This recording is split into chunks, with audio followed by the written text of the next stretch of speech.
So hi guys, nung una tinuruan ko kayo mag-traktor.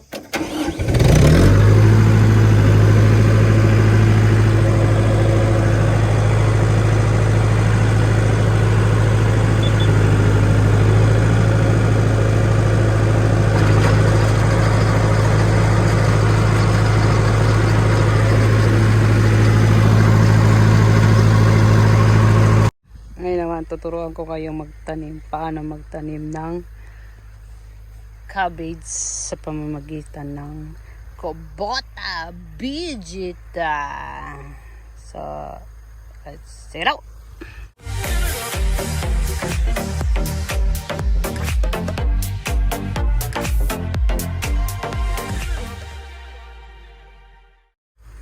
Poy! Ano gagawin natin? Set natin yung oil, yung gas, open natin. Ito siya. Ayan. Tapos i-on. Ito on. Engine. Tapos chok-chok daw. Whatever, chok-chok na yan. Ayan. Tapos start na siya. Tignan natin kasi hindi ko alam kung may gasolina pa siya. Uy! One click down!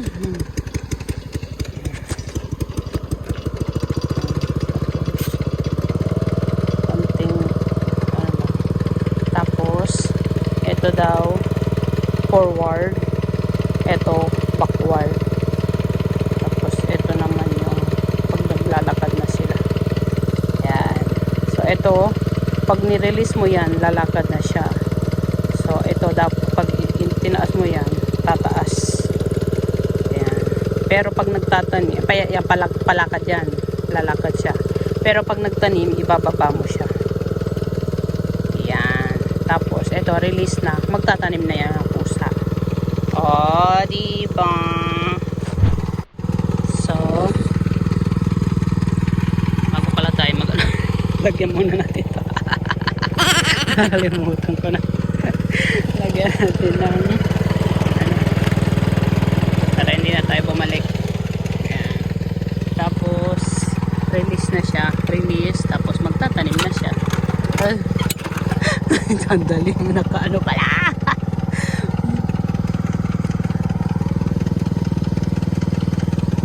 Ano ba tanggalin to?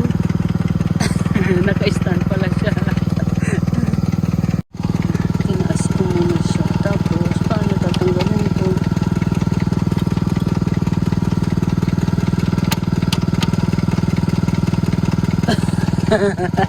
Hindi ko alam.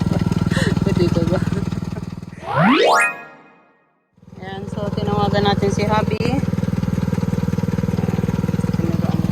Pinababa na to. Ayan. So, go, go, go.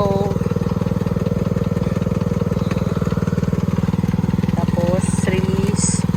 So, tatanim na. Ayan. O, di ba nagtatanim na siya?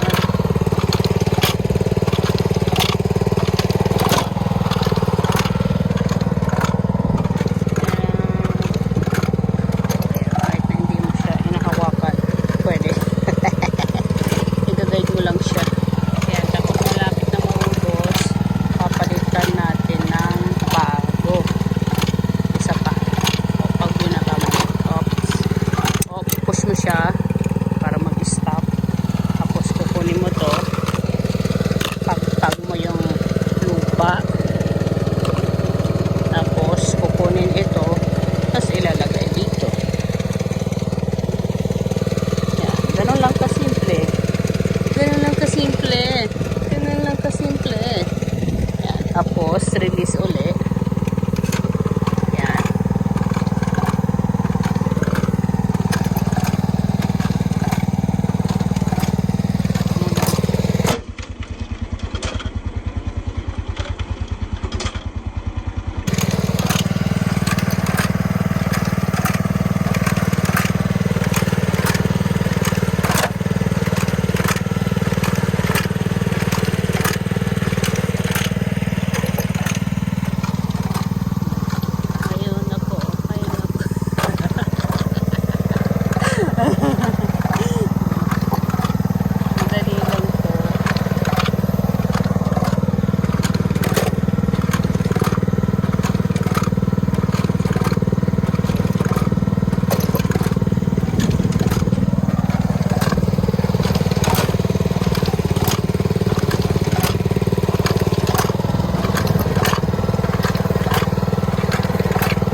Wow!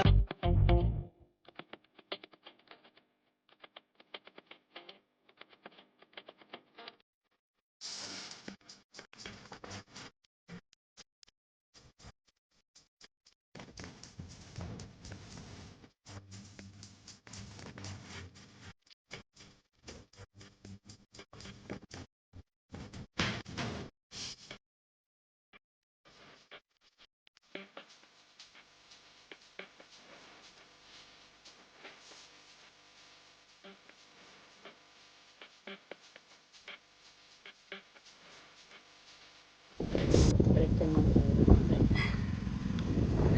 balik sa inyo ng Kobota Tambla na doon hanggang dito.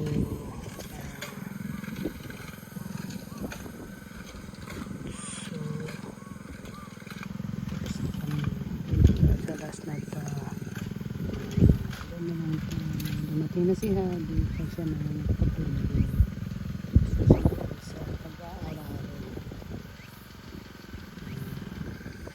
Konti na lang tapos lilipat na kami doon sa kabila.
Finish!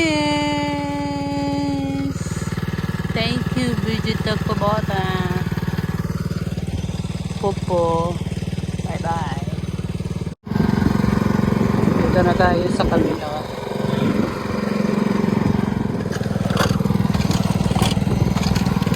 Ibang place na kami.